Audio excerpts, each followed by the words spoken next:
श्रीमन्महागणाधिपतये नमः। सुमुखश्चैकदन्तश्च कपिलो गजकर्णकः लम्बोदरश्च विकटो विघ्ननाशो गणाधिपः धूम्रकेतुर्गणाध्यक्षो भालचन्द्रो गजाननः। द्वादशैतानि नामानि यः पठे शृणुयादपि विद्यारम्भे विवाहे च प्रवेशे निर्गमे तथा सङ्ग्रामे सङ्कटे चैव विघ्नस्य न जायते। शुक्लाम्बरधरं दैवं शशिवर्णं चतुर्भुजं प्रसन्नवदनं ध्यायेत् सर्वविघ्नोपशान्तये। अखण्डमण्डलाकारं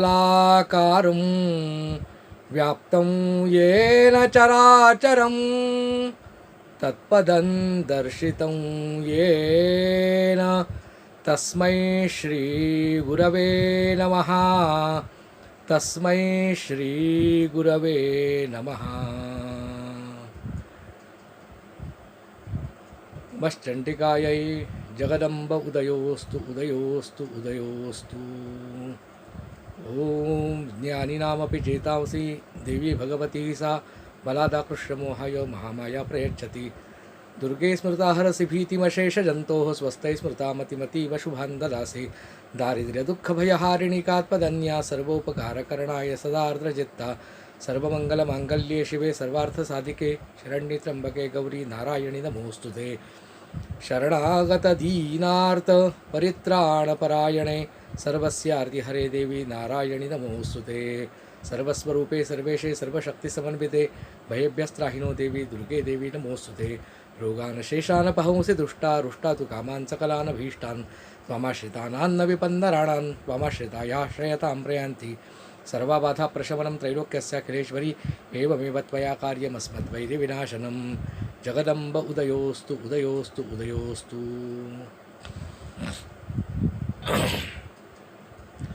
नमस्कार नर्मदे हर। मी संदीप सिद्धे। आपण पाहतो आहोत शक्ती उपासना रहस्य। यापूर्वी आपण भाग 1 आणि भाग 2 पाहिले। आता आपण भाग 3 पाहणार आहोत। पहिल्या भागामध्ये आपण शक्ती उपासना पाहण्याआधी उपासना या शब्दाचा अर्थ काय हे पाहण्याचा प्रयत्न केला। दुसऱ्या भागामध्ये असा विषय झाला की उपासना हा जसा मार्ग आहे तसाच अजून एखादा मार्ग आहे का, विशेषतः अजून कोणकोणते मार्ग भगवंताकडे जाण्याचे आहेत, आणि मग त्या सगळ्या मार्गांमध्ये आपला हा जो उपासना मार्ग आहे आणि त्यात मग शक्ती उपासना मार्ग आहे हा कुठे येऊन बसतो, असा अभ्यास करण्याचा आपण थोडासा प्रयत्न केला।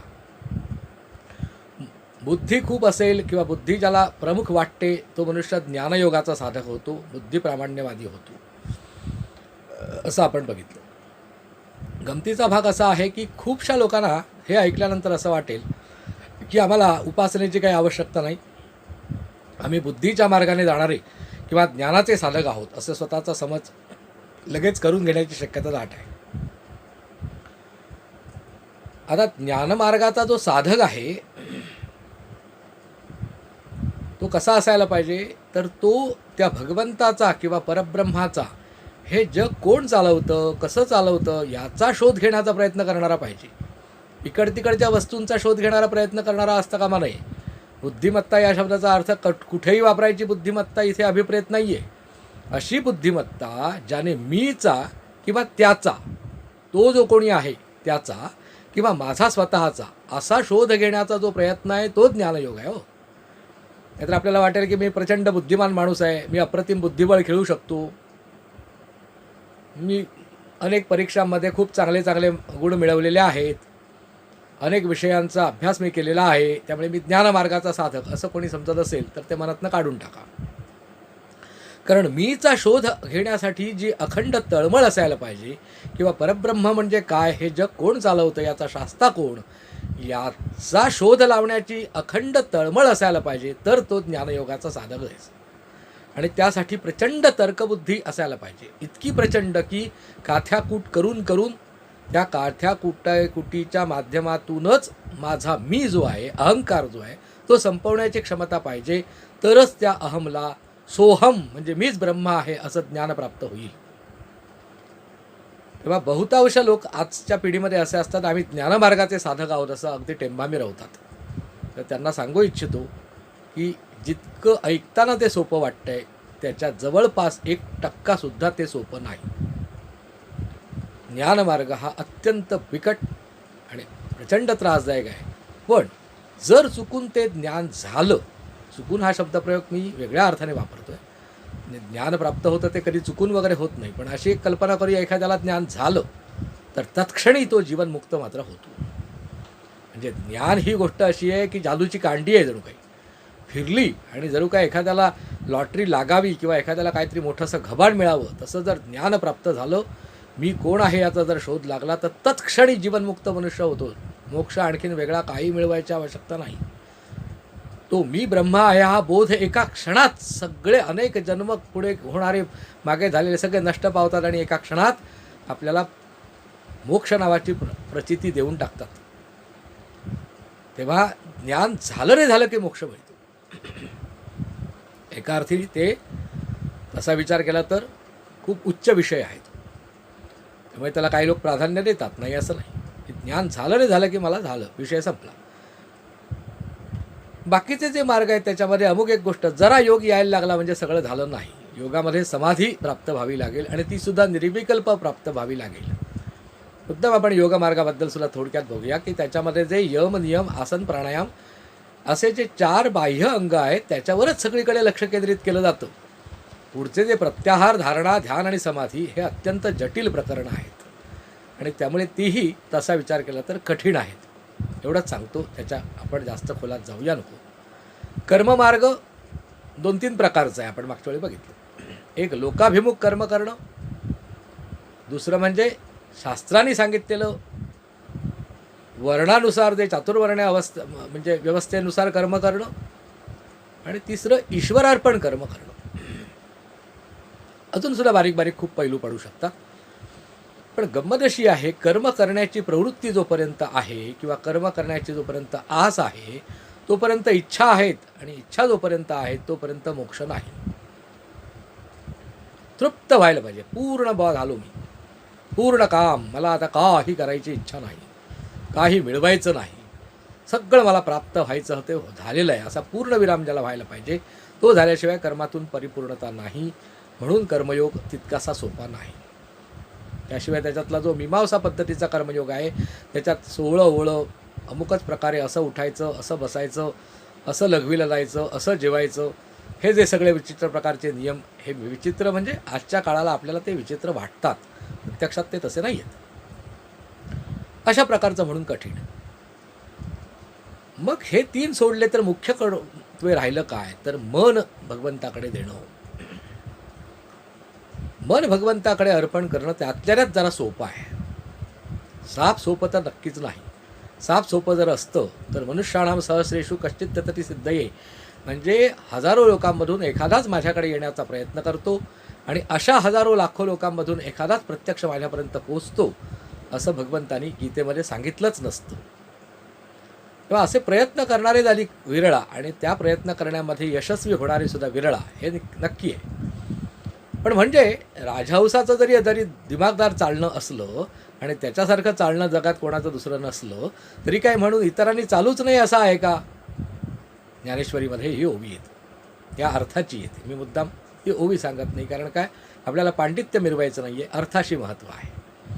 त्यामुळे प्रयत्न सगळ्यांनी करायला हरकत नाही. मग बाकीचे प्रयत्न कसे आहेत की त्यात काय प्राप्त झालं की नाही बघायला मिळत नाही, त्याचं काही लवकर आपल्याला त्याचं काही असं ज्याला आपण मैलाचा दगड असतो, म्हणजे आपल्याला काहीतरी अमुक प्राप्त झाल्यानंतर अमुक एक दिसलं म्हणजे चला आपण योग्य पत्त्यावर आहोत. एखाद्या मित्राने आपल्याला पत्ता दिला, अमुक अमुक ह्या स्थानकावरती उतरलात, अमुक अमुक ठिकाणी उतरलात की तिथून अमुक अमुक अशा प्रकारच्या दिशेला जायचं, मग तिकडे तुम्हाला एक काहीतरी अमुक ही खूण दिसेल, त्या खुणेकडनं डावीकडे जायचं, मग तिकडून अमुक खूण दिसली की उजवीकडे जायचं.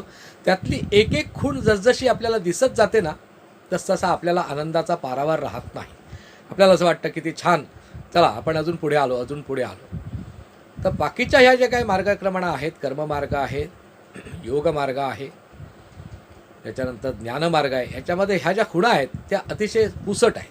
त्यातल्या त्यात योगमार्गामध्ये काही खुणा चांगल्या आहेत, पण त्याचा धोका असा आहे, त्या खुणा मिळाल्या की लगेचच आपल्याला असं वाटायला लागतं की आपण काहीतरी मोठं स्वर्गाला बोटं पोचवली आपण, आणि मग त्याच्यातून अभिमान निर्माण होण्याची शक्यता असते. पण या भक्ती मार्ग जो आहे, उपासना मार्ग जो आहे किंवा मन ईश्वराकडे अर्पण करणं हा जो मार्ग आहे, ह्याच्यामध्ये अनुभूती येतात, पण त्याने मनुष्य फार हुरळून जाईलच असं नाही. पण अर्थात सांगता येत नाही. काही काही माणसं अल्पशा छोट्याशा एका पंखाने मोर होणारे आहेत भरपूर. अर्ध्या हळकुंडाने लगेच पिवळे होतात. परिक्रमेमध्ये मला असा अनुभव आला, तर अमुक करत असताना मला तसा अनुभव आला, आणि हा नुसता प्रत्येकाला सांगत सुटायचा. असे आपल्याला अध्यात्म मार्गामध्ये येणारे जे अनुभव असतात, ते त्यातले जे खास अनुभव असतात, अगदी जे वैयक्तिक पातळीवरचे, ते शक्यतो कोणालाही सांगायचे नसतात. जर ते आपण सांगत सुटलो तर तसे पुढे अनुभव येत नाहीत असं शास्त्रकार म्हणतात. तर असो, ईश्वरावर मनापासून प्रेम करणं हे त्यातल्या सोपा मार्ग आहे, त्याला म्हणतात उपासना. मग अशा प्रकारे जर आपल्याला भगवंतावरती प्रेम करायचं असेल तर त्यासाठी तो भगवंत आपलासा असायला लागेल. म्हणजे तो आपला कोणीतरी संबंधात्मिक म्हणजे नातेवाईक असायला लागेल. आणि नातेवाईकामध्ये जर तो भगवंत आपली आई, आपली बहीण किंवा आपली मुलगी असेल, असं आपल्याला जर वाटायला लागलं तर आपल्याला शक्ती उपासनेशिवाय पर्याय राहत नाही. हे आपण पहिल्या भागामध्ये बघितलेलं होतं. आता आपण उपासनेमध्ये बाकीचे आपण मार्ग तात्पुरते बाजूला ठेवले. ज्ञान, कर्म, योग हे मार्ग तात्पुरते आपण बाजूला ठेवले. पण दुसऱ्या भागात जसं बघितलं तसं बाजूला जरी हे मार्ग ठेवले असले तरी या सगळ्या मार्गांना आपण पूर्णपणे बंद करून टाकू शकत नाही, की ह्या मार्गाकडे ढुंकूनही बघायचं नाही असं नाही. आता जर आपण उदाहरण घ्यायचं म्हटलं तर बघा, कोकणातली जी माणसं असतात ना, त्यांचं मुख्य अन्न आहे भात आणि मासे. विशेषतः समुद्रकिनाऱ्यावरती राहणारी जी आपल्या देशातली मंडळी आहेत, त्यांचं मुख्य अन्न भात आणि मासे असं असतं. म्हणजे मांसाहार करणारे मासे, मांसाहार न करणारी मंडळींचं मुख्य अन्न भात, म्हणजे तांदूळ हा प्रमुख. आणि मग लोणचं, भाजी, मग आणखीन काही पापड, कुरडया, अमुक तमुक बाकीचे ज्या वस्तू असतात त्याला एक प्रमाण असतं बघा. याच्या विरुद्ध आपण जर महाराष्ट्रातल्या जुन्या काळच्या देशावरच्या भागात गेलो, जुन्या काळच्या, आता आधुनिक बरंच काय काय सरमिसळ सगळीकडेच झाली आहे, खिचडी झाली आहे सगळीकडे. पण जुन्या काळचं बघितलं तर ज्वारी, बाजरी हे प्रमुख मिलेट्स ज्याला आपण म्हणतो, हे प्रमुख अन्न कुणाचं होतं? देशावरच्या म्हणजे महाराष्ट्रातील सह्याद्रीच्या कड्याच्या पलीकडे जो भाग आहे, म्हणजे पश्चिम महाराष्ट्र म्हणा, सोलापुराधिक प्रांत म्हणा, आणि थोडासा खानदेश म्हणा, अर्थातच मराठवाडा, विदर्भ, या सगळ्या भागांमध्ये आपल्याला काय आढळेल तर प्रमुख अन्न हे ज्वारी, बाजरी, मका इत्यादी आहे. मग बाकीचं सगळं तांदूळ पण आहे, गहू पण आहे, पण तो थोडासा एक विशिष्ट प्रमाणापुरता. याच्या विरुद्ध आपण जर उत्तर भारतामध्ये गेलो तर त्यांचं प्रमुख अन्न हे गहू आहे. म्हणजे उपवासाचे जरी आपण नियम करायचे म्हटले तरी कर्नाटकात वगैरे आपण जर गेलो तर पोहे हे उपवासाला चालतात असं आपल्याला आढळून येईल. कारण त्यांचं मुख्य अन्न तांदूळच आहे. आणि मग तांदळात मग फेरफार करायचा, म्हणजे मग ते अशा प्रकारे ते केलेले असले तर ते उपवासाला चालतात, तमुक प्रकारचे चालत नाहीत इत्यादी. आणि आपल्याकडे त्यामुळे गहू प्रसंगी चालतो असा प्रकार आहे. पण उत्तर भारतामध्ये त्यांचं प्रमुख अन्न गहू असल्यामुळे गव्हाचा पदार्थ खाल्ला की उपवास सुटला असं ते मानतात. हे सगळं सांगण्यामागे उद्देश काय आहे तर प्रमुख अन्न जे असेल त्याच्याबरोबर इतर अन्नसुद्धा असतात ना. आता आपण पंजाबमध्ये गेलो तर मकईदा रोटी आणि सरसोदा साग, म्हणजे सरसं म्हणजे मोहरीच्या पाल्याची भाजी, हे विशेष तिथे खास पक्वान्न. मग लस्सी. म्हणजे थोडक्यात सांगायचं म्हणजे काही ठिकाणी मका, काही ठिकाणी गहू बहुतांश हा त्यांचं मुख्य अन्न, आणि मग बाकीचे पदार्थ हे त्यांचे आपोआपच. तसंच आपण जर ज्ञानमार्गाचे साधक असाल तर ज्ञान हे प्रमुख अन्न, बुद्धिप्रामाण्यवाद, बुद्धीचा जास्तीत जास्त वापर, बुद्धी ईश्वराला अर्पण करणं इत्यादी हे आपलं प्रमुख. आणि थोडं मग आपण भावनांना आपण बंदच करून टाकू शकणार आहोत का तर नाही. प्राणशक्तीला आपण नष्ट करून टाकू शकणार आहोत का तर नाही. म्हणून मग ते सगळे कर्म करायचं बंद होऊ शकतं का कोणाचं? बिलकुल होऊ शकत नाही. भगवद्गीतेमध्ये सांगितलेलं आहे की कर्माशिवाय मनुष्य राहू शकत नाही. म्हणजेच ज्ञानमार्गाचा उपासक असेल तर तो थोडंसं कर्म, थोडासा म्हणजे प्राणायामाधिक, म्हणजे थोडक्यात योगमार्ग आणि किंचित असा भक्तिमार्ग असा सगळ्याचा वापर करेल. प्रामुख्याने उपासना मार्ग जर ज्याचा एखाद्याचा असेल म्हणजे भक्तिमार्ग असेल तर तो किंचित बुद्धी वापरणार. अगदीच बुद्धी गहाण टाकणार का हो? अगदी बुद्धी गहाण टाकली तर काय होईल? अचरट माणसासारखं आपण वागू आणि जे चालाखी करणारी मंडळी असतील ती आपल्याला गंडवून जातील, फसवून जातील. असं असून चालणार नाही आहे. तर थोडीशी बुद्धिमत्ता हवीच. मग प्राण काय आपण बाजूला ठेवून देणार आहात का? नाही. प्राणांचा थोडासा वापर करायचा. प्रामुख्यानं काय करायचं तर मन ईश्वराकडे ठेवायचं. म्हणजे प्रामुख्याने आपल्याला भगवंतावरती प्रेम करायचं आहे. हे उपासना मार्गातलं प्रामुख्य. मग आता आपण जगदंबा ही आपली आई आहे, बहीण आहे किंवा मुलगी आहे अशा प्रकारचं जर स्वरूप घेतलं तर त्याच्यामध्ये आई आहे असं मानणं हे जास्त प्रधान उच्च दर्जाचं आणि त्याच्यामध्ये अधःपतन कमीत कमी होण्याचं अशा प्रकारचं साधन आहे. बहीण मानलं तर मध्यम प्रकारचं आणि मुलगी मानली तर कनिष्ठ प्रकारचं असं साधन आहे. आता आपल्याला कळलं की मुलगी मानली तर कनिष्ठ प्रकारचं, पण कनिष्ठ प्रकारचं याचा अर्थ एखादा असा महाभाग जन्माला येऊ शकतो की तो अनंत जन्म जगदंबा आपली मुलगी म्हणून जन्माला यावी अशा प्रकारची जर साधना करत असेल तर तो या जन्मी जगदंबेला आपली मुलगी मानूनच उपासना करील आणि त्यामुळे त्याला काहीही विरोध करण्याची आवश्यकता नाही. तसंच एखादा साधक अनेक जन्मापर्यंत जगदंबा आपली बहीण आहे अशा प्रकारचं साधन करीत असेल तर तो या जन्मामध्ये जगदंबा आपली बहीण आहे अशा प्रकारचंच साधन करणार आणि ते करणं योग्य मानायला हवं. पण सर्वसाधारणपणे ज्यांच्यावरती पूर्वजन्माचे संस्कार आहेत पण असे काही दाट संस्कार नाहीत अशी जी मंडळी आहेत त्यांच्यासाठी सुलभ म्हणजे जगदंबा माझी आई आहे हे मानणं अत्यंत उत्तम. आणि मग तो उपासनेचा मार्ग झाला. म्हणजे भगवंतावरती मनापासून प्रेम करायचं पण भगवंत माझी आई आहे असं समजून करायचं. हा जो प्रकार आहे याला म्हणतात शक्ती उपासना आणि त्या उपासनेचं रहस्य आपण बघणार आहोत. आपल्याला आता सांगून ठेवतो की शक्ती उपासना रहस्य आपण इथे बघतोय. याचा अर्थ संदीप सिद्धेला शक्ती उपासना सोडून बाकीच्या उपासना कळलेल्या नाहीत, आवडत नाहीत किंवा त्या उपासनांचा तो धिक्कार करतो अशा प्रकारचा गैरसमज कृपया करून घेऊ नका.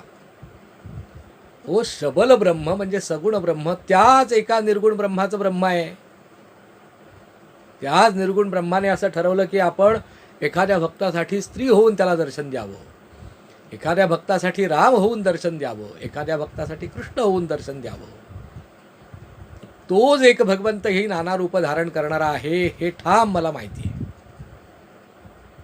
तेव्हा असा कोण जर गैरसमज करून गेले असतील की रामाची उपासना करणाऱ्यांचा मी द्वेष करतो, गणपतीची उपासना करणारे, श्रीपाद श्रीवल्लभांची उपासना करणारे, दत्तांची उपासना करणारे, कृष्ण उपासना करणारे, सूर्योपासना करणारे इत्यादी जे लोक आहेत ते मला त्याज्य आहेत अशातला भाग नाही. आपल्याला बघायचं आहे शक्ती उपासना रहस्य म्हणून आपण ह्या विषयावरती जास्त प्रकाश टाकणार आहोत. इतर विषयांना तात्पुरतं गौण ठेवणार आहोत. पण तात्पुरतं गौण ठेवणे म्हणजे ते विषय मला अमान्य आहेत असा कोणीही गैरसमज कृपया करून घेऊ नका.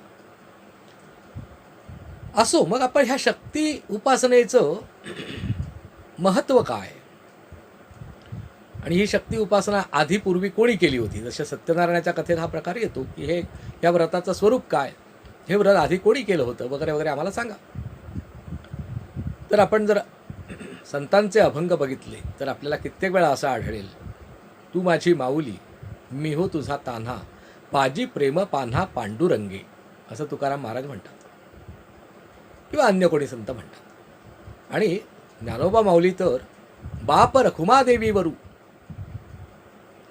म्हणजे विठ्ठलू पांडुरंगा असं उल्लेख करता येणं शक्य आहे.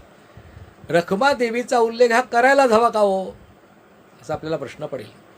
आणि तो ओढून ताणून केल्यासारखा नाही का वाटत आपल्याला. आता सरावाने तो आवडतो ही गोष्ट वेगळी, पण बारकाईने विचार केल्यास आपल्याला असं आढळून येईल की हा बाप म्हणजे कोण, पांडुरंग माझा बाप आहे अशा प्रकारचे भावना. म्हणजे संत ज्ञानोबा माऊलींचा भक्ती मार्गातला भाव काय आहे, भगवंत माझा बाप आहे, भगवंत माझे वडील आहेत अशा प्रकारचा भाव आहे भक्ती मार्गातला. म्हणून ते बाप पांडुरंग असं म्हणतात. पण बाप पांडुरंग किंवा बाप विठ्ठल न म्हणता बाप रखुमादेवीवरू असं म्हणतात.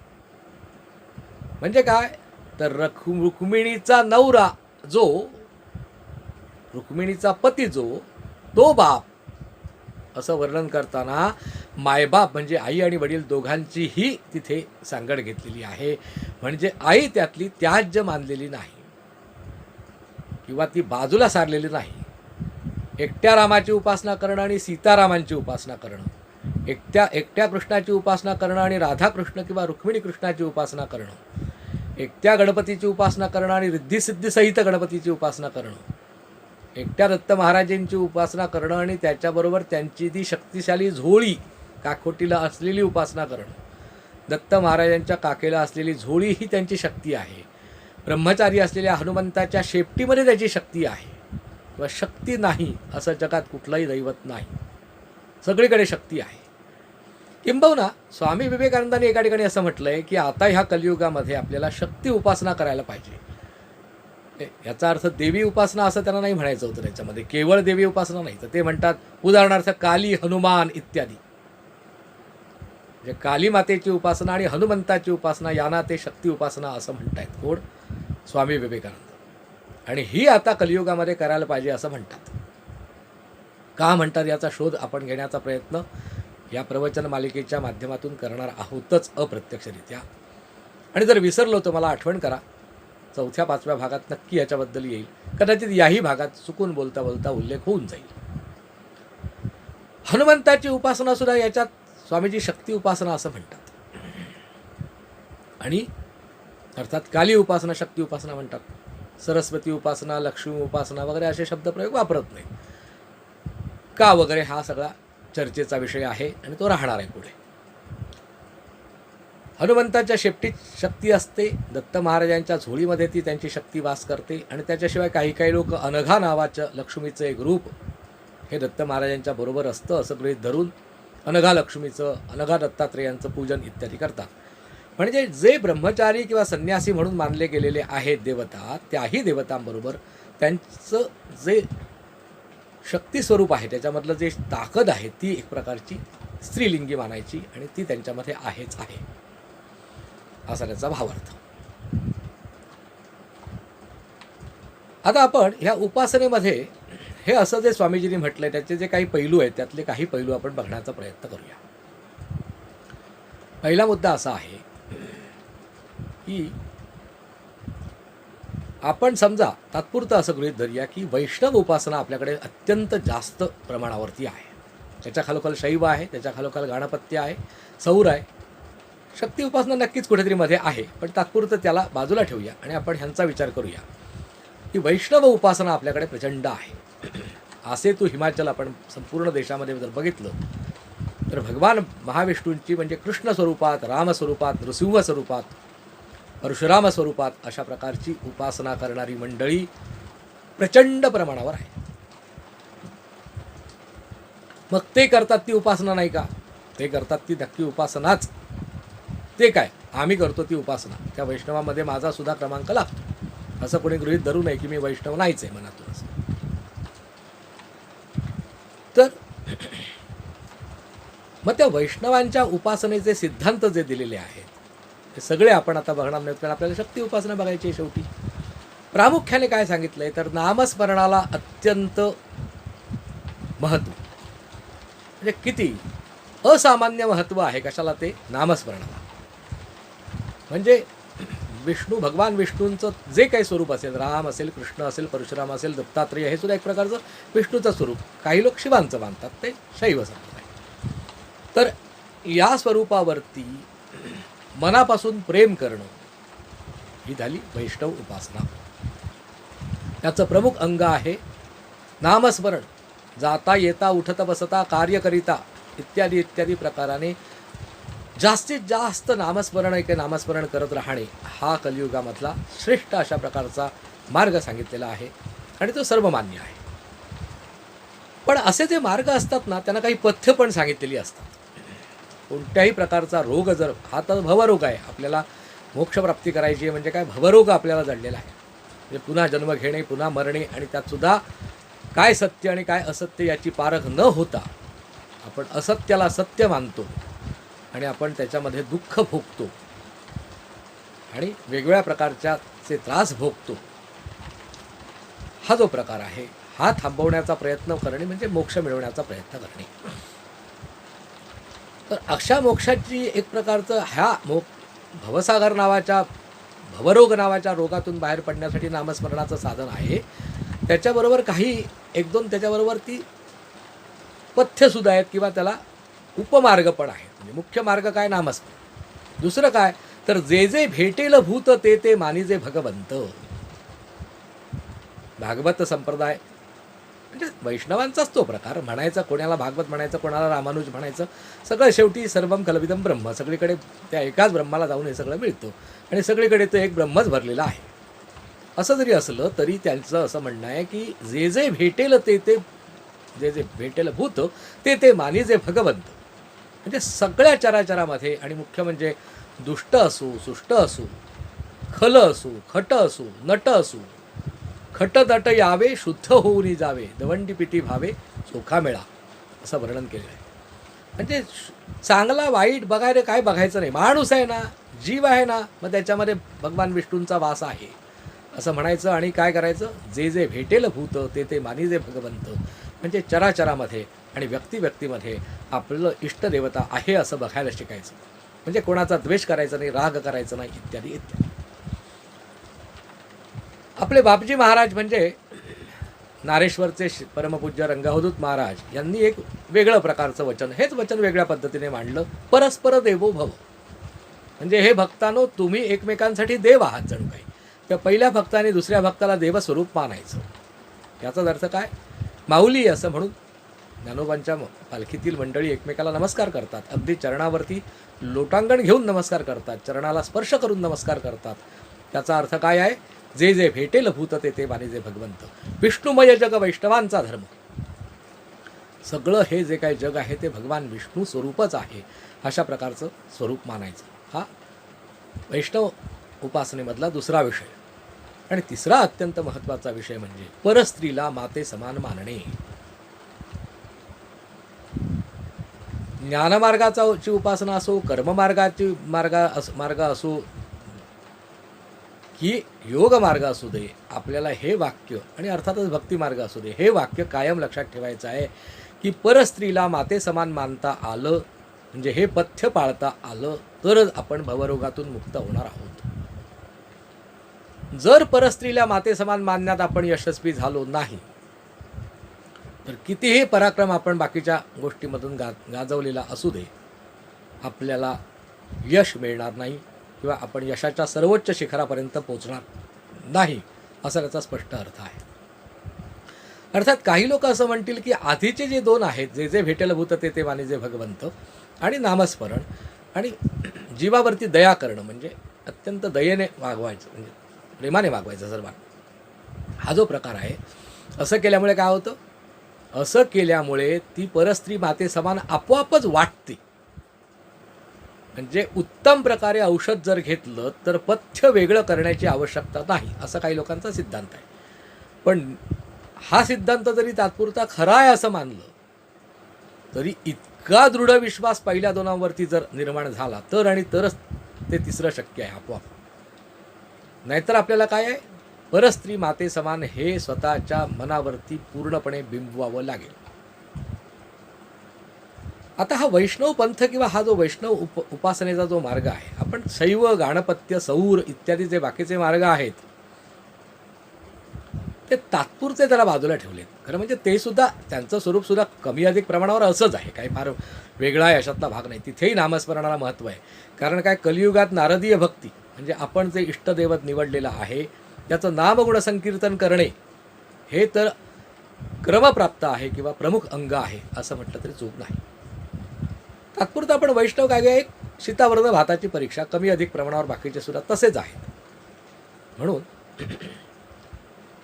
हा जो विषय आहे तो आपण समजून घेतो. हा जो वैष्णव संप्रदाय आहे तो कितीतरी वर्ष जुना आहे. म्हणजे बघा, अर्जुन सुद्धा सख्य भक्ती करतो कृष्णाबद्दल, राधेचं माधुर्य भक्ती आहे, हनुमंतांची रामाबद्दलची दास्य भक्ती म्हणजे राम स्वामी आणि आपण त्यांचा परिपूर्णपणे दास. आपली शरीरातील ताकद, आपल्या शरीरातला कणन कण, पेशी ही सगळी प्रभूंच्या चरणाशी वाहिलेली आहे, जणू काही संपूर्ण समर्पित जीवन. अशा प्रकारचं हनुमंत जगतात. म्हणजे ते रामाचे उपासक म्हणजे पुन्हा वैष्णवच आहेत, ते त्यांचीही भक्तीच आहे. मग या सगळ्या काळापासून आपल्याला बघायला मिळेल की हे सगळं चाललं आहे, नामस्मरण चालू आहे, सर्वस्व त्याला अर्पण करणं, जे जे भेटेल भूत ते ते मानिते भगवंत इत्यादी करणं हे चालूच आहे. आणि त्याचबरोबर परस्त्रीला माते समान मानणं हे चालू आहे. एक 200 वर्षापूर्वीपर्यंतच्या काळापर्यंत हे एकदम तंतोतंत असंच्या असंच त्या मानाने सोपं असं लागू होत असे. का बरं मी असं म्हणतोय 200 वर्षापूर्वीपर्यंत लागू होत असे असं मी का म्हणतोय, किंवा 100 वर्षापूर्वीपर्यंत तरी नक्की लागू होत होतं असं म्हणायला हरकत नाही. तर ते का, याचं आपल्याला उत्तर सांग. पूर्वीच्या काळाचा विचार करून बघा, स्त्रिया घराच्या बाहेर किती वेळा पडत असत. त्या सुद्धा घराच्या बाहेर पडत तेव्हा 99% संपूर्ण वस्त्राधिकांनी आच्छादलेल्या, म्हणजे क्वचितच कोणाला तरी चेहरा दिसतो आहे अगदी जवळ आलेल्या माणसाला, अशा प्रकारे वावरत असत. पुरुष माणसंसुद्धा घराच्या बाहेर किती पडू शकत असत. त्यावेळी घोड्यावरनं रपेट करणे, हत्तीवरनं जाणे, उंटावरनं जाणे, बैलगाडी आणि चालत अशा प्रकारची साधनं होती. काही जे चमत्कारी व्यक्ती होत्या किंवा ज्यांच्याकडे काही मायावी शक्ती म्हणा किंवा अन्य काही उत्तम प्रकारची साधनं होती, ज्यांच्याकडे काही मंत्रशक्ती वगैरे असायची, ते मग हवाई मार्गाने इकडून तिकडे अदृश्य होऊन जाणे वगैरे करू शकायचे. पण त्यांच्यासाठी उपासना मार्ग, भक्तिमार्ग सांगण्याची काही आवश्यकताच नाही आहे. ते त्यांच्याकडे योग्यता वेगळ्या प्रकारची आहे. पण जनसामान्यांसाठी मात्र ही आवश्यकता आहे. मग जनसामान्य या लोकांना किती वेळा स्त्रियांचं सतत दर्शन होत असे. पहिली गोष्ट, दैनंदिन जीवनामध्ये त्या स्त्रियांचा विचारावरती किती परिणाम होत असे, हा 100-200 वर्षापूर्वीचा विचारात घेऊन बघा आणि आजचा विचारात घेऊन बघा. आज आपण दूरदर्शन सुरू केलं, तुमचा मोबाईल ऑन केलात, कुठलंही व्हॉट्सअप किंवा सोशल मीडिया ऑन केलात की आपल्याला जागोजागी स्त्रिया भरपूर प्रमाणात दिसतात. ज्या दिवशी आपल्याकडे को एड आलं, म्हणजे शिक्षण पुरुष आणि स्त्रियांनी एकत्र घेणं हा विषय आला, तेव्हा शाळेमध्ये जी काही सकाळी 2-3 तास, पूर्वीच्या काळी 2-2 वेळा शाळा असायच्या, सकाळी 2-3 तास, संध्याकाळी 2-3 तास, त्याहीपेक्षा महाविद्यालयात वगैरे सुद्धा बऱ्यापैकी 4-4, 5-5 तास अशा प्रकारे आपल्या सतत जवळ, पुरुषांच्या जवळ स्त्रियांचा वावर आणि स्त्रियांच्या जवळ पुरुषांचा वावर. ज्यावेळी आपल्याकडे मीन्स ऑफ ट्रान्सपोर्ट म्हणजे वेगवेगळ्या प्रकारची वाहनांची उपलब्धता आली, रहदारीची सोय उपलब्ध झाली, तेव्हापासून आपल्याकडे स्त्रिया कित्येक वेळा आपल्याला एवढी गर्दी असते की त्याच्यात आपल्याला चुकून धक्का लागतो, काही वेळा घासून सुद्धा आपल्याला जावं लागतं किंवा स्त्रियांना आपल्याला घासून जावं लागतं, वायसे वर्सा, दोन्ही उलटसुलट. आपण कार्यालयामध्ये कामाला जातो तेव्हा 8-8 तासाचं काम आणि त्याच्याशिवाय कित्येक लोकांना तासभर 2 तास जास्तीचं बसायला लागतं. तेव्हा आपल्या बसायच्या आसनाच्या जवळपास, पुरुषाच्या आसनाच्या जवळपास काही अंतरावरती स्त्रिया आणि स्त्रियांच्या आसनाच्या जवळपास पुरुष अशा प्रकारे बसले जातात. तर पती पत्नींना एकमेकाचा सहवास जेवढा मिळत असेल नसेल, त्याच्यापेक्षा जास्त सहवास हा पुरुषांना स्त्रियांचा आणि स्त्रियांना पुरुषांचा हा कशात मिळायला लागला आहे, कार्यालयामध्ये मिळायला लागला. त्यामुळे 7 पावलं जर एकत्र चाललात कोणतीही 2 माणसं, तर त्यांच्यामध्ये मैत्री होते असं सांगितलेलं आहे. एकत्र कार्यालय जर आपण 2 व्यक्तींनी जर सामावून, म्हणजे शेअर केलं, ज्याला म्हणतो समान वाटणी करून घेतली किंवा आपण त्याचा एकत्र वापर केला, तर तासनतास असं एकत्र आपण कार्यालय वापरल्यानंतर, शाळा वापरल्यानंतर, कॉलेज वापरल्यानंतर, शेअर केल्यानंतर, कित्येक वेळा एकाच बसमधनं जाणं येणं वेळा ठराविक झाल्यामुळे, म्हणजे स्त्रियांचा सतत सहवास, 24 तासातल्या कित्येक तास सहवास, हा संपर्क हा येतच राहतो आणि स्त्रियांना अर्थात पुरुषांचा येत राहतो. हे पूर्वीच्या काळी नसायचं आणि तेव्हा क्वचित दिसणारी स्त्री ती माते समान आहे असं म्हणणं ठीक आहे. आपल्या शरीरामध्ये नानाविध प्रकारची संप्रेरकं निर्माण होतात, म्हणजे भावभावनांना निर्माण करणारी संप्रेरकं निर्माण होतात आणि ह्या संप्रेरकांच्या वरती जसं आपण पंखा, विजेचा दिवा म्हणजे लाईट हे वगैरे चालू करण्यासाठी, बंद करण्यासाठी आपल्याकडे बटणं आहेत, रिमोट कंट्रोल आहे. टी व्ही चालू करायचा असेल तर रिमोट कंट्रोलने दाबलं बटन की सुरू होतं आणि जेव्हा नको त्यावेळी बंद करता येतं. असं आपल्या भावभावनांना सुरू करणे आणि बंद करणे असं आपल्या हातात आहे का? असं ज्यांच्या हातात आहे त्यांनी बुद्धिप्रामाण्यवादाच्या मोठ्या मोठ्या लंब्या चौड्या गोष्टी सांगाव्यात आणि त्यांनी सांगावं की हे सगळं देवधर्म वगैरे सगळं झूट असतं, अमकं तमकं वगैरे त्यांनी बोलावं. आपल्याच शरीरामध्ये निर्माण होणाऱ्या या नानाविध प्रकारच्या विकारांवरती आपला कोणताही वचक नाही. उलटपक्षी हे विकारच आपल्यावरती एवढी कुरघोडी करतात, एवढी दादागिरी करतात की या दादागिरी पायी आपण भरडले जातो, आपण त्यांचे गुलाम होतो. आपलं अस्तित्व जणू काय ते ठिकऱ्या पाडल्यासारखं नष्ट करून टाकायला निघालेले असतात. आपल्या स्वाभिमानाला, आपल्या सर्वोच्च पतप्रतिष्ठेला आतून साप पोखरून काढायला इच्छुक झालेले असतात आणि दर दिवशी जणू काही आपण खोल समुद्रातल्या गटांगळ्या खात असतो. इतके आपल्यावरती भावभावनांचे आवेग हे स्वार होत असतात आणि ते आपल्याला पराभूत करत असतात कायम. त्या पराभूत करत असलेल्या वेगवेगळ्या प्रकारच्या भावभावनांशी दोन हात करताना ते पराभूत झाले पाहिजेत भावभावनांचे आवेग आणि आपण आपलं जे एक न्यूट्रल म्हणता येईल, म्हणजे एक प्रकारचं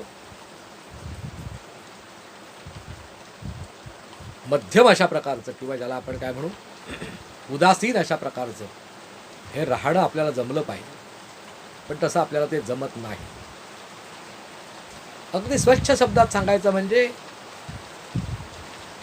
अनेक पुरुषांना नानाविध प्रकारच्या स्त्रियांचं आकर्षण निर्माण होणारी परिस्थिती आपोआपच आजूबाजूला आहे. तेव्हा परस्त्री माते समान हे म्हणजे मुख्य अन्न वैष्णव धर्म म्हणजे काय? नामस्मरण पहिलं, दुसरं काय? दया करणं म्हणजे प्राणीमात्रावरती आणि सर्व प्राणीमात्रामध्ये भगवंताचा वास बघणं हे प्रमुख अन्न. आणि मग आपलं भाजी, कोशिंबीर, पापड, लोणचं, मिरची, लिंबू, मीठ वगैरे वगैरे हे जे इतर पदार्थ आहेत त्याच्यामध्ये परस्त्रीला मातेसमान मानणं असं करायला शक्य होत असे पूर्वीच्या काळी. आता परिस्थिती अशी झाली आहे की 24 तासातलं जास्तीत जास्त कालावधीमध्ये या परस्त्रीला मातेसमान मानण्यासाठी आपली शक्ती खर्च होण्याची शक्यता दाट आहे. शांतपणे विचार करून बघा.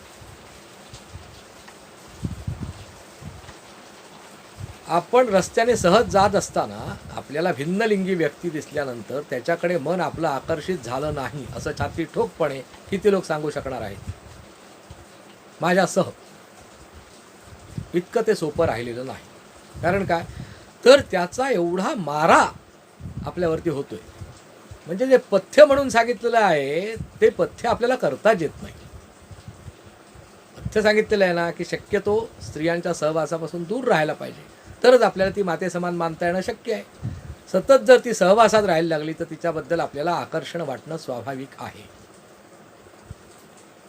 आणि या गोष्टींचा विचार आपल्याला कोणी केलेला, विशेषतः असा जाहीरपणे संत महंतांनी केलेला आढळत नाही. आणि ह्यासाठी अवतार झाला श्री रामकृष्ण परमहंस, मा शारदा माता आणि स्वामी विवेकानंद या त्रयीचा. आणि यांचा जर आपण बारकाईने अभ्यास केला तर आपल्या असं लक्षात येईल की कलियुगामध्ये होत असलेल्या या भिन्नलिंगी व्यक्तींचा जी सरमिसळ आहे आणि त्याच्यामधून निर्माण होणाऱ्या भावभावनांचा जो गुंता आहे, तो गुंता सोडवण्यासाठी जो प्रयत्न करायचा अभिप्रेत आहे. एकेकाळी परस्त्री मातेसमान हे अगदी चटणी लोणच्यासारखं अतिशय किरकोळ असलेला विषय होता, तो आता प्रमुख अन्न म्हणून निर्माण झालेला आहे. अशा अवस्थेतून आपण कसं स्वतःला वाचवायचं हे सांगण्यासाठी हे 3 अवतार मी आता जे सांगितले ते झाले. त्यांची चरित्र मी आपल्याला आता सांगत बसणार नाही आहे. त्याचं एकमेव कारण की आपल्याला शक्ती उपासना रहस्य बघायचं आहे.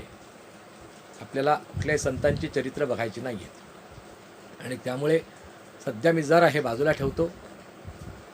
काय विषय की ह्या 3 संतांबद्दल मी आत्ता काही बोलत नाही. पण हे जे 3 अवतार झाले, या अवतारांनी काळाची पावलं ओळखलेली होती आणि म्हणून त्यांनी शक्ती उपासनेचा बद्दलचा पुरस्कार केला. आणि श्रीरामकृष्ण परमहंसांनी तर म्हणजे आमच्या ठाकूरांनी तर साक्षात स्वतःच देवी उपासना करून दाखवली. आपल्याकडे यापूर्वी एवढे शक्ती उपासक का नाही झालेले, आपल्याला का नाही आढळत? कारण आत्ता जसं सांगितलं तसं तेव्हा मुख्य अन्न भात किंवा गहू असायचं किंवा ज्वारी बाजरी असायचं आणि हे जे बाकीच्या गोष्टी होत्या त्या थोड्याशा बाजूला पडलेल्या किंवा दुय्यम असायच्या. शत्रू जर भयंकर मातले गेले तरच मग देवीला हाक मारण्याची पद्धत होती. आपण सप्तशती, दुर्गा सप्तशती किंवा दुर्गा महात्म्य किंवा चंडीपाठ हा प्रकार ऐकून माहीतच असेल आपल्याला. पुढे आपण तो बघणार आहोतच, कारण शक्ती उपासना रहस्य बघणार आणि त्याच्यामध्ये चंडी बघणार नाही असं होऊच शकत नाही. तर बघायचंच आहे आपल्याला, सावकाशीने का असेल बघायचं.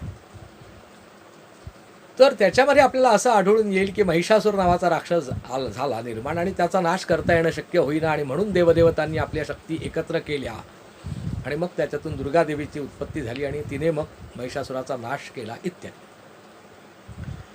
म्हणजे अतिसंकट काळी जणू काही ही देवी उपासना मानली जात असे. एरवीच्या वेळी काय आवश्यकता नाही आणि असली तरी काय आहे, लोणचं मिरची सारखी आहे. असं का असायचं? कारण त्यावेळी सारख्या स्त्रिया किंवा भिन्नलिंगी माणसं एकमेकाच्या नजरेवर आपटणं असा शब्दप्रयोग मी आता वापरतो, सारखे आपटत नसायचे असा त्यावेळी विषय असायचा. आता नेमकं काय आहे? आता भिन्नलिंगी व्यक्ती सारख्या आपल्या पंचज्ञानेंद्रियांना सतत आपटतच असतात आणि आपल्यामध्ये जे नैसर्गिकरित्या अधःपतनाला इच्छुक असलेले विषय आपल्याला आणखीन अधःपतनाकडे घेऊन जाण्यासाठी जास्तीत जास्त वेगाने उद्युक्त होतात.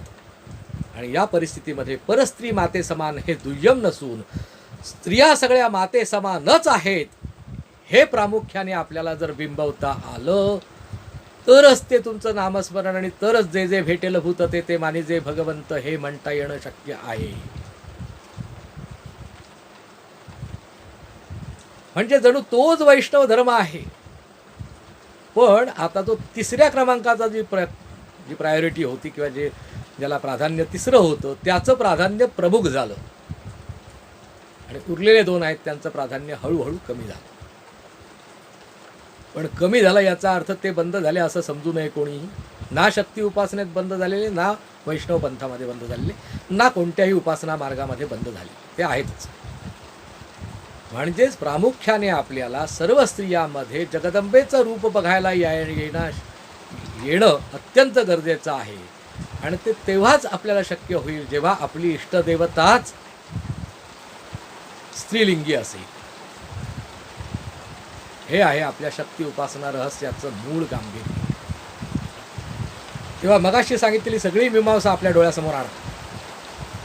आपण जेवढे जास्त भावभावनायुक्त असाल तेवढे ह्या मग आकर्षण 3 प्रकारचं असू शकतं. सात्विक आकर्षण, राजस आकर्षण, तामस आकर्षण. भिन्नलिंगी व्यक्तीबद्दलचं तामस आकर्षण म्हणजे फक्त शरीर उपभोग घेणं वगैरे वगैरे अशा प्रकारचं तामस आकर्षण. एकदम राक्षसी अशा प्रकारच्या काही त्याच्यामध्ये विचार, पशुतुल्य अशा प्रकारचे विचार, हिंस्रक अशा प्रकारचे विचार इतर लिंगी व्यक्तीबद्दल हे तामसिक आकर्षण. राजसिक आकर्षण म्हणजे काय? त्या व्यक्तीबरोबर विवाह करून आपण आपल्या आयुष्यात प्रपंच करावा का? आणि मग आपल्याला काय व्हायला लागलं? प्रपंच आपण एखाद्या समोर व्यक्तीबरोबर थाटला की काही दिवसांनी पर्यायी आपल्याकडे मिळायला लागतात. पर्याय अ नाही तर पर्याय ब आपल्याला करता येईल का? आणि मग पर्याय अ आवडेनासा झाला आणि मग आपल्याकडे काडीमोड घेणे, त्याला आधुनिक भाषेत घटस्फोट हा प्रकार अस्तित्वात आला, जो आपल्या पुराणामध्ये नव्हताच. मुळात वेदांमध्ये तर संमतच नव्हती त्याला काय, किंवा कुठल्या प्रकारचा उल्लेखही नव्हता. पुराणामध्ये सुद्धा उल्लेख नाही किंवा त्याला गौण आहे, अगदी क्वचित असला तर चुकून एखादा दुसरा. आणि बाकीच्या प्रकारामध्ये तर त्याला स्थानच नाही. अशा प्रकार असलेली गोष्ट आता आपल्याकडे समाजाचा एक अतिशय अविभाज्य घटक झालेला आहे. मग त्या घटकाला घेऊन आपण परमार्थ करणार आहोत, त्याला डावलून परमार्थ करू शकत नाही. समाजामध्ये होणाऱ्या बदलांना थांबवणं आपल्या हातात नाही. समाजामध्ये होणारे बदल हे कसे आहेत? पुन्हा संप्रेरकांमुळे प्रेरित आहेत आणि त्यामुळे त्याचा एक प्रकारचा पूर असतो आणि तो पूर जसा वाहत वाहत आपल्याला कुठे घेऊन जाईल त्या ठिकाणी आपल्याला जाणं भाग आहे. असं असल्यामुळे आता असं भिन्नलिंगी व्यक्तीचं सतत साहचर्य आपल्याला मिळत राहणं हे स्वाभाविक झालेलं आहे. आणि म्हणून आपल्या सान्निध्यामध्ये येणाऱ्या प्रत्येक भिन्नलिंगी व्यक्तीबद्दलचा ईश्वर स्वरूप अशा प्रकारचा आदर जर आपण आपल्या हृदयामध्ये बसवू शकलो तर आणि तरच आपण हा जो काही झंझावात निर्माण होतो किंवा हा हे एक प्रकारचं जे मंथन असतं, पूर्वीच्या काळी आपलं जीवन हे इतकं मंथन झालेलं म्हणजे धक्काधक्कीचं नव्हतं. त्या मानाने खूप शांत होतं, खूप एक सूर्य होतं किंवा एका विशिष्ट क्रमबद्ध किंवा एक पहाटे लवकर उठायचं, अमुक करायचं तमुक करायचं. म्हणजे दासबोधामध्ये सुद्धा आपला दैनंदिन जीवनक्रम कसा असावा याच्याबद्दलचं जे वर्णन आहे त्याच्यामध्ये आपल्याला 8:03 लोकल पकडायची मुंबईसारख्या शहरामध्ये, किंवा आपण बाईक घरातून काढायची बाहेर किंवा 4 चाकी गाडी बाहेर काढायची आणि 8:30 वाजता ऑफिसमध्ये जाऊन पोचायचं असा उल्लेख त्या दासबोधामध्ये नाही. कारण काय तर दासबोध ज्या काळी लिहिला गेला तेव्हाची ती दैनंदिनी जी होती, अर्थात ती मार्गदर्शक आहेच, त्याच्याबद्दल मी कोणावरही टीका करतोय असं गृहीत धरू नका. आता होतं काय माहिती आहे का, त्यात सांगितलेलं बाबा आदमच्या जमान्यातलं असतं ते आत्ताच्याच कालासाठी कसं त्याला योग्य वापर करून घ्यायचा असतो हे समजण्याची एक कला आहे. आणि ती कला आपल्याला जरी आली नाही तरी संत महंतांनी वेळोवेळी दाखवून दिलेली आहे. त्याचा आपण वापर करणं एवढंच आपल्या हातात आहे. आणि माझं तर असं म्हणणं आहे अशा प्रकारे आपण अवश्य त्याचा वापर करायचा असतो. आणि तेव्हा समजा एखाद्या लहान मुलाला बालपणापासून देवीची उपासना शिकवली अशी आपण कल्पना करूया, शक्ती उपासना शिकवली अशी, एक स्त्रीमध्ये देवी बघायची सवय होणार आपोआपच त्याला ही सवय होणार की बाबा प्रत्येक स्त्रीमध्ये देवी बघायची. आणि अशी एकदा त्याला सवय जडली की मग दुसरं काही करण्याची आवश्यकता नाही. आपोआपच तो जेव्हा वयात येईल तेव्हा जसजसा अजून हे त्याच्यामध्ये तेव्हा त्याच्यावरती सुद्धा भयानक खवळलेला समुद्र त्याच्यातही जागा होईल नाही असं, त्यालाही ह्या सगळ्या संघर्षामधून जावं लागेल. कारण काय अनेक जन्म आपण आहार निद्रा भय मैथुनंच ह्या गोष्टी आपोआपच करत आलो आहोत. आणि त्यामुळे या जन्मामध्ये इन्स्टिंक्ट म्हणजे नैसर्गिक प्रवृत्ती बनलेल्या आहेत. अनेक जन्मामधनं हे आपण स्वेच्छेने ही संप्रेरक किंवा हे हॉर्मोन्स हे स्वीकारत आलो, आपण त्याचा विकास करत आलो आहोत. आणि मग तो या जन्मामध्ये तो विकास नैसर्गिकरित्या आपल्यावरती हाजी होतो, आपल्यावरती तो कुरघोडी करायला लागतो आणि मग आपल्याला तो असह्य होतो. जर आपल्याकडे असा एखादा रिमोट कंट्रोल असेल, खरोखरीच आपल्याला प्रत्येक स्त्रीमध्ये जगदंबा बघायची सवय होईल. आणि एकदा जर आपल्याला अशी जगदंबा बघता आली तर आपण हे जे सगळे आपल्या भावभावनांचा जो काही एक प्रकारचं वादळ आहे त्या वादळाला अत्यंत जोरदारपणे नियंत्रणात ठेवू शकतो. आणि असं नियंत्रणात ठेवता येणं म्हणजेच काम क्रोध मद मत्सर लोभ मोह इत्यादी षड्विकारांना वश करून ठेवणं किंवा त्यांच्या कह्यात स्वतः न जाता त्यांना आपल्या कह्यात ठेवणं. अशा प्रकारचा जर आपल्याला यश मिळालं तरच आपली भक्ती सफल झाली असा अर्थ होईल. आणि म्हणून शक्ती उपासनेमागचं प्रमुख रहस्य हे आहे की परस्त्रीला माते समान असं म्हणण्याऐवजी सर्व स्त्रियांच्या ठिकाणी मातृबुद्धीने बघता विवाह करणार असाल तर ती आपली स्वतःची एक पत्नी सोडता सगळ्या स्त्रियांमध्ये आपण आई स्वरूप जगदंबा आणि आपल्या स्वस्त्रीमध्ये पत्नी स्वरूप जगदंबा अशा प्रकारचा व्यवस्थितपणे स्वतंत्र भेदभाव करता येणं, सेपरेट डिस्क्रिमिनेशन करता येणं ह्याची कला उत्तम प्रकारे शिकलेलो असू तर आणि तरच आपला निभाव या सगळ्या प्रकारातून लागू शकतो. हे आहे त्या शक्ती उपासनामधलं मुख्य रहस्य. आणि यासाठी सगळा हा अट्टाहास चाललेला आहे. आपण मुद्दाम या पॉईंटवरती थांबूया, या मुद्द्यावर थांबूया, अशासाठी थांबूया की यातून आपल्या लक्षात येईल, याच्यावर आपण चिंतन कराल की याविषयी मुद्दाम मी इथे सोडून देतो आणि मग ह्याच्या पुढचा आपण बघताना काही काळामध्ये गेलेला असेल आणि मग आपल्या विचारांना थोडीशी चालना मिळेल. आपल्या भावभावनांबद्दल आपण विचार करायला लागाल की हो ही गोष्ट खरी आहे, आम्हाला पटते आहे, असं जर एकदा मनातून लक्षात आलं तर मग आता त्याच्यातून मग ह्यातनं कसं बाहेर पडायचं असा प्रश्न निर्माण होईल. मग ही शक्ती उपासना खरोखरच याला उपयोगी येते का? हो नक्की येते. आणि बाकीच्या उपासना उपयोगाला येत नाहीत का? त्याही येतात. तर त्याही येतात याबद्दल आपण थोडक्यात बघणार, कारण काय आपल्याला शक्ती उपासना रहस्य बघायचं आहे. असो तर या मुद्द्यावर आपण थांबूया. आपल्या विचारांसाठी हा मुद्दाम एक मेंदूला खुराक पाठवून ठेवलेला आहे.